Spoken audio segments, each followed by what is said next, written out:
এবার বিজয়ের মাসকে কেন্দ্র করে শেখ হাসিনাকে দেশে ফেরানোর জন্য কঠোর আন্দোলনের ডাক দিয়েছে আওয়ামী লীগ। আর এই কর্মসূচির প্রধান হিসেবে থাকছেন সাবেক এমপি ও ক্রিকেটার মাশরাফি বিন মুর্তজা।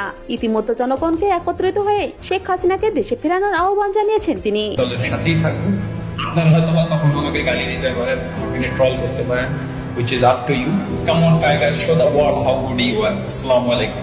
শুধু মাশরাফি নয়, বর্তমানে দেশের পরিস্থিতি নিয়ে গভীর উদ্বেগ জানিয়েছেন দেশের সাধারণ জনগণ। আগে সরকারি আমাদের দরকার গরিবের জন্য।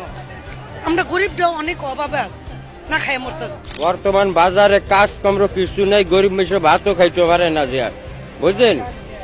আগের সরকারি ভালো আছিল হিসাব করলে চাচা যে আওয়ামী লীগ আসছে, শেখ হাসিনা শোন না, এটা আমি সঠিক গলায় বলতে পারবো। শেখ হাসিনা শোন 2 কোটি আওয়ামী লীগ ঢাকা শহরে এসে মিছিল মিটিং করতেছে, তা ডক্টর ইউনূস স্টক করবে। মাশরাফি ছাড়াও দেশের বিভিন্ন জেলায় তৈরি হয়েছে বিক্ষোভ মিছিল, যা ধীরে ধীরে বৃহৎ রূপ ধারণ করছে। সুপ্রিয় দর্শক, আপনার কি মনে হয় শেখ হাসিনাকে দেশে ফিরিয়ে আনা যৌক্তিক সিদ্ধান্ত?